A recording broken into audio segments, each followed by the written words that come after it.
د احمدشاه بابا مینې ډیرو خوږو لیدونکو او اوریدونکو سلام علیکم.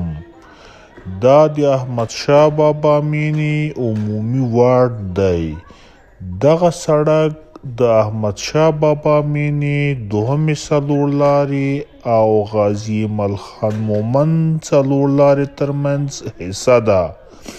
تاسو ګورئ چې دلته د رکشاوې موټرونه په چپه لاس را درومي.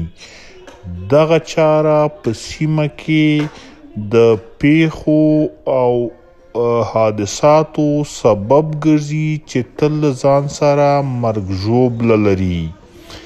په دې هیله چې د 12مې حوزې پولیس، د کابل ښاروالي، د 12مې ناحیې مسؤلین، د ګذر وکیل صاحبان او ترافیک صاحبان دغې اساسي او بنسټیزې ستونزې ته جدي پاملرنه وکړي. دې سره به مو هم سیمه ښکلې وي او هم به مو د مرګ ژوبلو مخه نیولې وي. مننه.